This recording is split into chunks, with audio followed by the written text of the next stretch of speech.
Sore hari ini kita akan belajar hal yang sepele, gampang. Saya tuh pokoknya prinsipnya mau belajar yang gampang, ngajarkan yang gampang. Gak mau yang angel-angel. Buat pemirsa dimanapun Anda berada, jangan persulit hidup Anda. Jangan persulit hidup Anda. Jangan persulit hidup kita. Hidup itu gampang, semua sudah cemepak.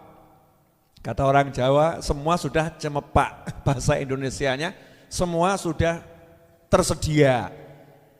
Apapun itu, butuh makan ada, butuh minum ada, butuh tempat istirahat ada, butuh suami ada, butuh istri ada, butuh anak ada, tinggal minta ya, dan usaha. Belum dapat proses. Ya, Nabi Zakaria aja nggak capek-capek berproses untuk dapat anak. Ada semuanya, nggak ada yang nggak ada. Semua sudah ada, muhayya, tersedia dan sudah disiapkan. Tinggal kita disuruh satu, ibadah. Sudah, urip ki golek sangu mati. Hidup ini hanya cari bekal untuk mati. Cetha, tiap detik ini kalau misalnya ditunjukkan, yang berangkat mati itu kan diturah-turah toh.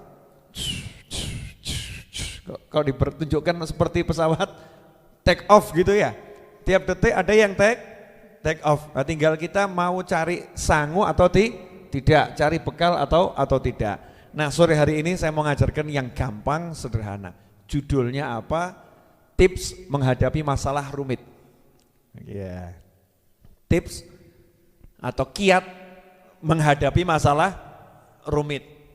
Sering orang terbentur masalah rumit, atau tiba-tiba dihadapkan masalah rumit, atau tiba-tiba dia terjerumus dalam masalah yang rumit.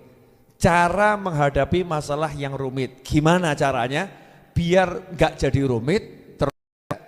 Pada hakikatnya yang ngasih masalah itu Allah. Nomor satu, ingat saja, pada hakikatnya yang ngasih masalah itu adalah Allah. Kalau sudah tahu yang ngasih masalah itu Allah, maka langkah berikutnya jangan pernah mengandalkan apapun dan siapapun untuk menyelesaikan masalah. Jadi kalau kita masih mengandalkan apapun dan siapapun untuk menyelesaikan masalah, berarti kita tidak paham tujuannya Allah ngasih masalah. Ya, tujuannya Allah ngasih masalah biar ingat sama yang memberi masalah.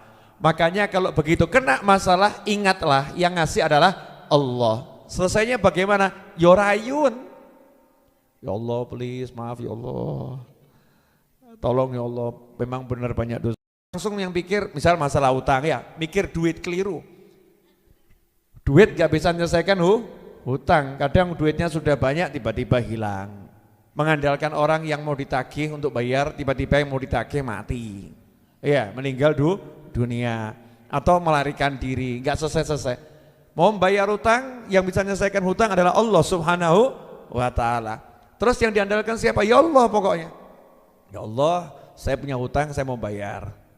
Ya, saya ngomong Rebu yang lalu ya, saya punya utang 400 juta lebih, betul ya? Nah, Rebu ini hanya kurang 200 juta. Kurang 200. Enak atau? Gak mumet, gak ruwet, ya, gak rekoso. Caranya piye, Bib?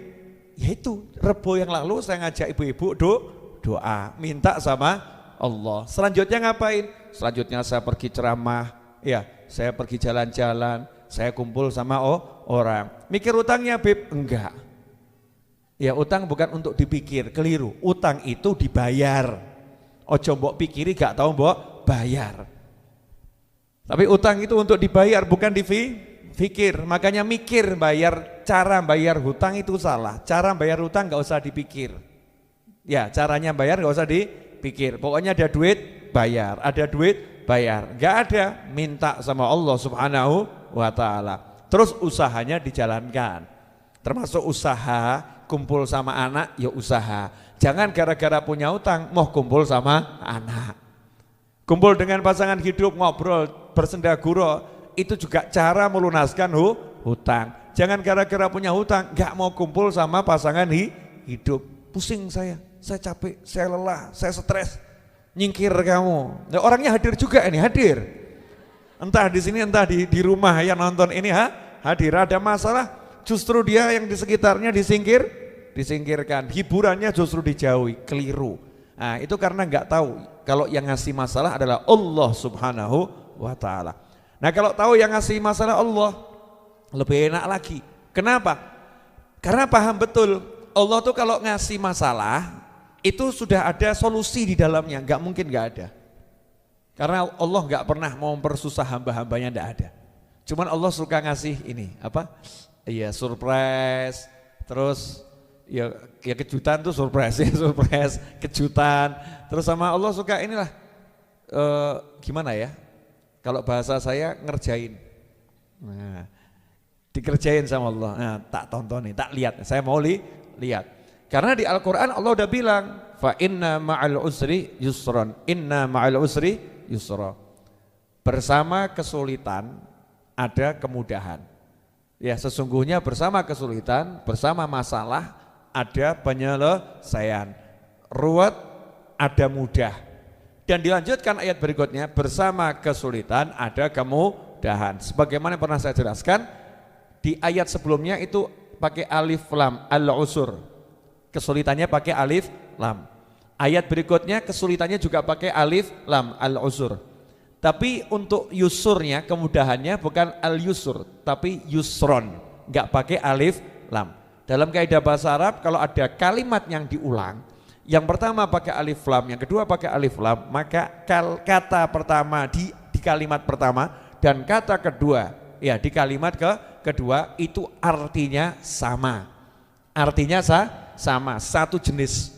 Sementara kalau nggak ada alif lam, katanya diulang dalam dua kalimat yang berjajar, maka kata di kalimat pertama yang nggak ada alif lam dengan kata di kalimat kedua yang nggak ada alif lam itu artinya berbeda. Sehingga kalau diterjemahkan sejatinya terjemahnya segini, sesungguhnya bersama kesulitan itu ada kemudahan, dan untuk kesulitan yang sama ada kemudahan tambahan lagi. Berarti untuk satu kesulitan itu di dalamnya ada dua kemudahan. Itu poin yang penting. Jadi kalau ada masalah di dalamnya ada dua solusi, bukan satu, ada dua solusi. Kemudian yang menarik kalimatnya pakai ma'a. Wa inna ma'al usri yusra. Ma'a itu artinya bersama. Aku bersamamu, berarti nggak bisa. Ya, saya bersama kamu berarti mendukung, membela. Ya, berarti mendukung, membela.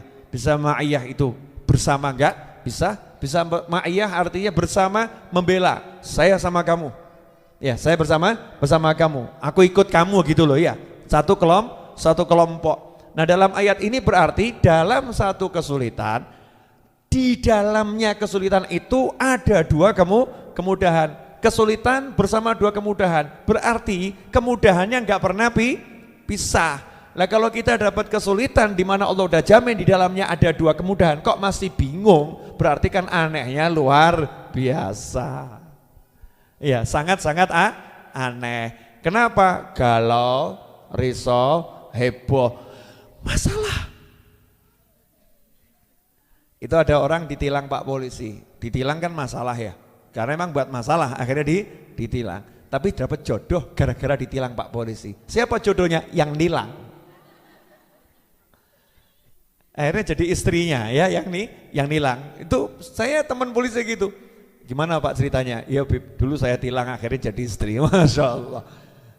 Tilang jalan tapi akhirnya jadi istri. Ya, itu kan ada masalah, akhirnya jadi solusi untuk masalah yang lebih besar. Masalahnya belum dapat jodoh. Ditilang masalah kecil.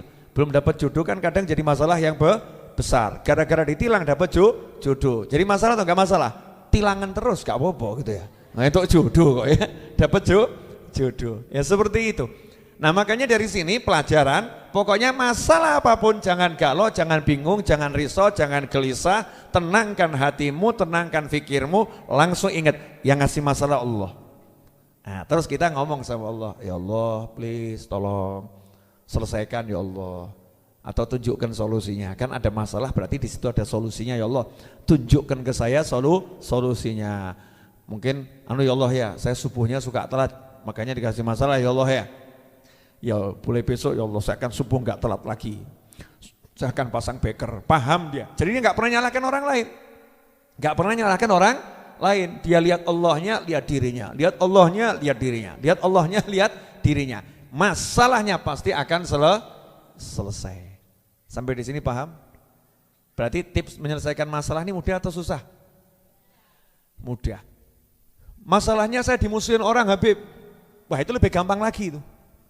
Masalahnya dimusuhin orang. Orang gak suka sama saya. Itu paling gampang. Nomor satu, siapapun yang musuhin kamu, siapapun yang gak suka sama kamu, laporkan ke Allah. Ya Allah, dia gak suka sama saya ya Allah. Tolong jadikan dia suka sama saya ya Allah. Enak atau? Enak enggak? Siapa yang bisa bolak-balikkan hati? Allah. Ketemu lagi orangnya cemberut, ya merengut, besengut, ngomong enggak enak. Kita senyum saja, tunggu tanggal mainnya. Pasti kamu akan cinta aku. Keren. Kenapa? Pede karena minta sama Allah Subhanahu wa taala. Enggak dididik, gresulo, dia musuhin aku. Kurang apa aku? Akeh kurangmu. Ya kurangmu sebagai manusia banyak, baik terhadap orang yang musuhin kamu atau terutama terhadap Allah Subhanahu wa taala. Laporkan sama Allah. Ya Allah, ya saya dimusuhin orang. Kalau saya teliti sih ya Allah memang benar nih banyak nih salah saya. Ya ampuni salah saya ya Allah, ampuni dosa saya. Nah, itu yang musuhin saya ya Allah, ampuni dia. Ya, jadikan dia nanti sahabat saya, jadikan dia teman saya. Enak kalau begitu. Ada orang enggak bayar utang kita. Enggak enak juga tadi masalah enggak ini? Ada orang utang 500 juta enggak mau bayar. Gara-gara apa? Satu, orang yang nakal, dua bisnisnya bangkrut. Kita mau ngomong sampai 2 miliar kata tetap enggak lunas. Salah berarti kita enggak paham. Biar selesai gimana? Laporkan ke Allah Ta'ala. Ya Allah, dia punya utang sama saya 500 juta. Gak bayar, satu karena memang nakal, dua juga karena bisnisnya hancur. Jadi saya minta sama kamu ya Allah, tolong sadarkan dia ya, dan tolong beri dia rezeki yang banyak ya Allah. Majukan lagi bisnisnya Allah, majukan usahanya. Kenapa? Kalau kita doakan dia punya duit, nah berarti punya kesempatan untuk bayar. Jangan didoakan yang lain, remuk usahanya, bangkrut, tambah hilang duitmu. Ya uangmu tambah hilang. Permusuhan yang kita munculkan dalam hati itu akan membuat subur permusuhan di hati orang lain. Kalau hati kita sudah enak sama orang, Allah akan merubah hati orang itu enak kepada kita. Udah pokoknya gitu, nyantai, yang enak. Kecuali orang yang udah betul-betul hatinya kaku, beku, mati. Nah, itu nanti urusannya lain lagi. Allah yang beresin, Allah yang menyelesaikan. Paham sampai di sini? Apa? Masalah itu mudah, tinggal laporkan sama Allah Subhanahu wa taala. Karena Allah udah janji bersama kesulitan di situ ada 2 kemudahan. Nah, kalau sulitnya 1, 2 mudah, makanya orang-orang soleh kalau datang kesulitan bahagia. Kenapa? Rezeki teko.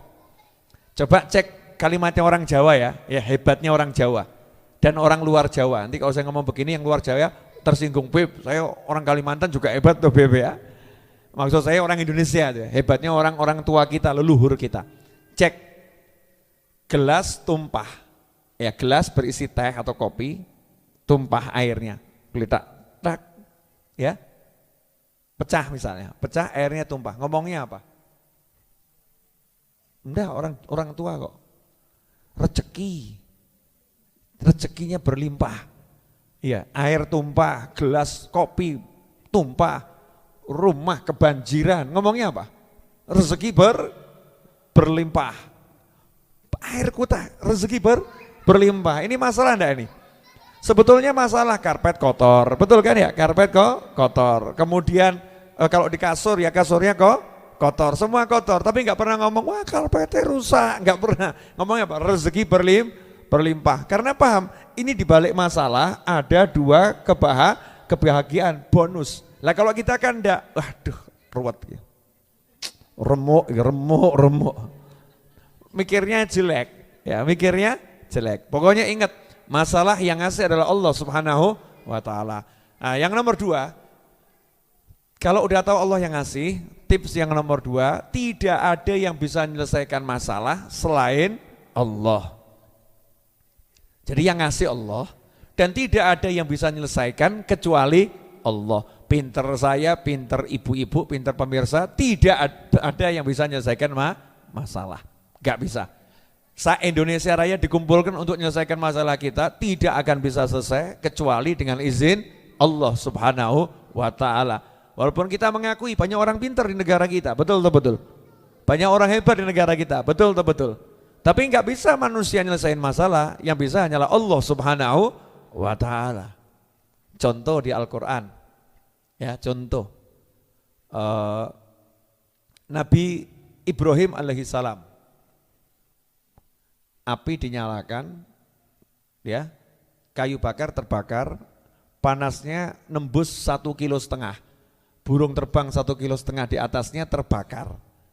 Kira-kira kalau dilempar ke situ selamat atau mati? Mati. Benar kan? Ada enggak solusinya?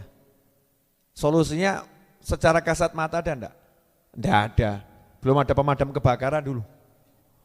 Kalau tuh ada pemadam kebakaran enggak bisa madamkan api yang sebesar itu dalam waktu singkat. Wong itu apinya padam, kalau di tafsir ada mengatakan seminggu, ada mengatakan sebulan baru padam. Terus saking besarnya api, seperti kebakaran hutan dulu ya, seperti itu. Solusinya apa? Yang ngasih masalah adalah Allah. Yang bisa menyelesaikan siapa? Allah. Gimana cara Allah menyelesaikan masalah? Sederhana. Ya narukuni bardan wa salaman ala Ibrahim. Apinya diperintah, api, tolong kamu tetap membakar yang lain, bakar yang lain, kayunya obongan ya, kayunya obongan, yang lain bakarlah. Tapi khusus Ibrahim alaihissalam, kamu jadi dingin buat dia dan menyelamatkan. Jadi buat dia dingin dan menyelamatkan. Selamat Nabi Ibrahim alaihissalam, bahkan kayunya itu tetap kobong jadi abu, Nabi Ibrahimnya selamat. Siapa yang menyelesaikan? Allah Subhanahu wa taala. Nabi Musa dikejar lautan di depan, ya belakang Fir'aun mengejar. Siapa yang menyelesaikan masalah? Allah Subhanahu wa taala. Dikasih apa? Kayu. Kayu enggak bisa belah laut. Yang belah laut adalah Allah Subhanahu wa taala. Selesainya mudah atau susah? Mudah. Tuk, selesai. Ya, tuk, selesai. Diobong, dilempar, enggak pakai pemadam, enggak pakai macam-macam. Apinya tetap ngobong yang lain, bakar yang lain, dingin untuk Nabi Ibrahim alaihissalam. Selesai atau enggak selesai? Selesai. Nah, asal kita udah pegangan sama Allah, nyantai. Nah sekarang enggak pegangan sama Allah, pegangannya sama tabungan, pegangannya sama kenalan, pegangannya sama kerjaan, pegangannya sama ahli-ahli dalam kepalanya. Wah, Masya Allah, persiapan jurus ini, jurus itu dan lain sebagainya. Nah ini tinggalkan semua itu, utamakan dulu, tahu yang ngasih adalah Allah dan hanya Allah yang bisa menyelesaikan. Nah kalau udah tahu Allah bisa menyelesaikan, Allah ngajari tidak cara menyelesaikan? Nomor 3, ternyata Allah sudah ngajari bagaimana cara menyelesaikan masalah, makanya nggak usah tanya yang lain. Allah sudah ngajari cara menyelesaikan masalah. Keren ya Bu ya. Allah kan berarti baik banget ya. Allah yang ngasih, dan Allah ngasih tahu yang bisa menyelesaikan cuman saya, terus kalian saya ajarin cara menyelesaikannya. Kan bagus itu. Kalau ada guru begitu baik enggak? Nah ini soalnya ya, ini jawabannya. Wes, enak atau enggak enak itu? Enak kan? Berarti kan mudahnya luar biasa. Kamu cuman sabar saja menyelesaikan ore. Jadi sebetulnya kita tuh ngadepin masalah cuman sabar nunggu rampungnya jawab itu tok loh. Cuman itu, tapi kadang nggak sabar kok orang rampung. Sabar saja tunggu selesai menjawab, ngerjakan soal itu ya. Nah, gimana cara yang diajarkan Allah? 1 ayat cukup. Wa may yattaqillaha yaj'al lahu makhrajan wa yarzuqhu min haitsu la yahtasib. Yang bilang Allah, barang siapa bertakwa kepada Allah taala, yaj'al lahu makhraja. Allah menjadikan untuknya solusi, jalan keluar dari apapun masalahnya. Jadi punya masalah, takwa, Allah jadikan untuk dia. Yaj'allahu artinya Allah yang mengusahakan, Allah yang buat, Allah yang memberikan. Wis menengok, selesai. Kamu diam takwa, Allah yang menyelesaikan, Allah yang kirimkan solusinya. Allah kirimkan solusinya. Yaj'allahu makhraja. Plus wa yarzuqhu min haitsu la yahtasib. Dan Allah beri dia rezeki dari arah yang tidak terduga, alias rezekinya surprise, kejutan. Berarti simple, caranya sederhana, solusi untuk masalah apapun takwa, selesai. Lah takwa itu apa? Istri taat suami, takwa. Punya masalah macam-macam, kurang ajar sama suaminya, tambah beruat. Enggak paham dia berarti. Ya kan? Punya masalah macam-macam, suami enggak sayang sama istrinya, enggak sayang sama anaknya, tambah bentak-bentak istrinya, bentak-bentak anaknya. Utangku akeh, istri dibentak, anak dibentak, tambah ruwet. Karena itu melanggar prinsip takwa. Ya punya masalah, selesainya gimana? Kalau engkau seorang istri, hormati suamimu. Engkau seorang suami, sayangi istri dan anakmu. Engkau seorang anak, baktilah pada orang tuamu. Itu dulu harus benar di situ. Kemudian kau seorang hamba, ya taat pada Tuhanmu, sholat yang benar, ya dandani sholatnya. Dosa jelas banyak kok gaya nggak mau istighfar. Seakan-akan nggak punya dosa. Dosa kita banyak, ya istighfar sing akeh, nggak usah diajari, nggak usah disuruh. Oh namanya banyak dosa kayak banyak istighfar. Pakai nanya, Beb, enaknya berapa kali? Ya dosamu piro? Ya, semakin banyak semakin bagus. Udah sadar dosanya banyak, istighfar yang banyak. Kau masih merasa kok apa enggak kebanyakan, Beb? Lah dosamu seberapa? Seberapa besar dosamu, sebesar itu pula kamu butuh istighfar. Kan seperti itu. Minta ampun sama Allah Subhanahu wa taala. Punya salah sama manusia, ya minta ampun sama manusia. Terus mendoakan orang-orang yang kita punya salah. Enggak usah nunggu lama-lama dan tidak usah ditunggu. Tidak usah nunggu lama-lama dan tidak usah ditunggu. Lanjutkan kehidupanmu, masalah itu akan selesai dengan sendirinya. Saya masih ingat ucapan saya kemarin, ada yang nanya sama saya, Habib kenapa kok masalah saya nggak selesai-selesai? Kapan selesainya masalah saya?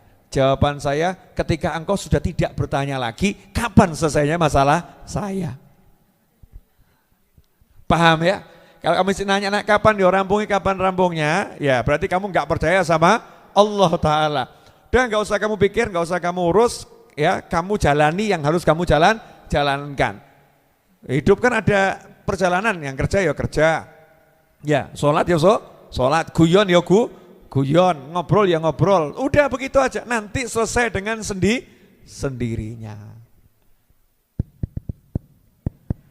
Kira-kira 200 jutanya dapatnya kapan ya? Gitu, enggak entuk-entuk tambahan. Jadi enggak usah dipikir. Lah nanti kalau enggak dipikir terusnya orang yang punya duit marah gimana, Beb? Ya rungokno. Kalau kamu dimarah, ya kamu dengarkan. Ya saya ajari yang ngutangi saya, tolong doakan saya dapat duit. Tolong doakan saya dapat rezeki, bantu doakan saya minta sama Allah Subhanahu wa taala, dan saya doakan kamu dapat rezeki dari arah yang lain, sehingga tanpa dapat dari saya dulu kebutuhanmu bisa terpenuhi, bisa tercukupi. Gitu kan enak. Ya, hidupnya jadi enak. Selebihnya waktu yang ngajar. Coba ngajar mikir utang. 200 juta. Habib ngajar, Bu, maaf Bu ya, saya lagi banyak masalah. Ibu kan enggak paham, saya ini banyak utang lagi, pusing ini saya. Oh, gitu kacau enggak kira-kira? Kacau. Bu Sehat datang ke saya, Habib saya ada tamu dari Jepara, bawa pulang tamumu, saya lagi pusing. Kacau atau enggak kacau? Kacau, ini contoh ya, siapapun saya, misalnya saya seorang kepala rumah tangga, saya seorang teman Anda, kalau begitu kan jadinya teman saya senang atau benci? Benci, wong kok kayak ngono itu ya. Lah mbok santai saja. Dadi tambah guyon, dongakno kan selesai kan enak. Udah paham? Jadi 3, 1 tahu yang ngasih masalah adalah Allah. 2 paham yang bisa menyelesaikan hanya Allah. 3 ya nurut sama yang ngasih solusi. Hati-hati ya Dik ya, itu enggak mampu nahan itu ya. Apa kayunya enggak mampu. Tolong yang Mbak Lis, Mbak Ani, ya Lis Wahid sama Mbak Ani, boleh main di atas tapi jangan nempel kayunya. Kayunya belum saya kasih kekuatan soalnya. Ya, itu baru hiasan. Ya, kayunya hiasan bukan pagar. Nanti kalau dilendati takutnya ambruk ke sini. Oke lanjutkan. Jadi nomor satu apa tadi? Cara menyelesaikan masalah. Satu, yang ngasih masalah adalah Allah. Tahu ya, tahu yang ngasih masalah adalah Allah. Dua, paham yang bisa menyelesaikan hanya Allah. Tiga, ikuti aturan cara menyelesaikan masalah yang udah diajarkan oleh Allah. Yang ngasih Allah, ya, yang ngasih Allah, yang bisa menyelesaikan Allah. Terus Allah ngasih tahu caranya. Caranya begini loh. Berarti Allah baik atau enggak baik? Baik. Lagi itu kok masih mumet kenapa?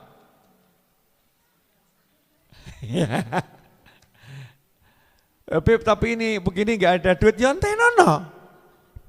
Nggak ada duit, ya tunggu. Nunggu kok nggak mau. Terus mau gimana lagi? Loh, hidup bukan punya kita, milik Allah. Usaha, udah usah ngajarin orang usaha. Saya yakin tuh orang yang nggak punya duit juga udah usaha. Betul kan ya?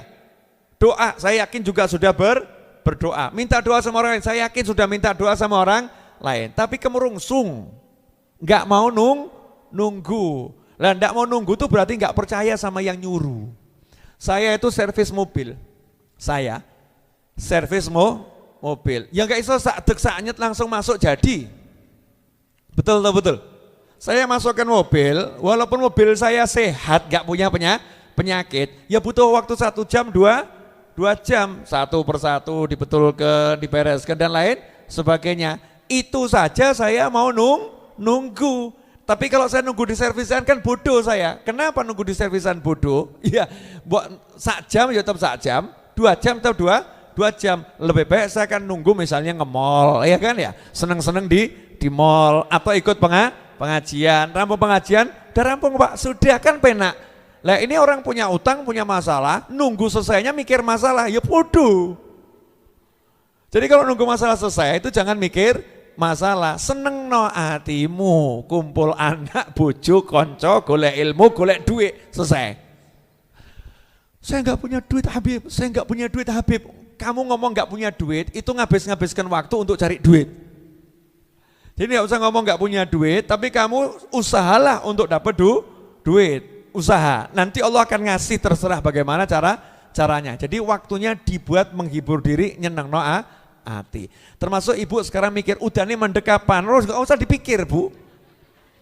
Hujan mau mandek biar mandek, mau hujan biar hujan. Yang penting sekarang cari ilmu.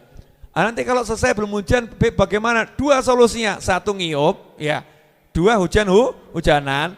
3 nggak usah hujan-hujanan, cari kendaraan biar tidak kehujanan. Semuanya enak, nggak ada yang nggak enak. Nanti sampai rumah terlambat, ya ora apa-apa, emang didenda. Nanti suami marah, rungono. Maaf, ya kan?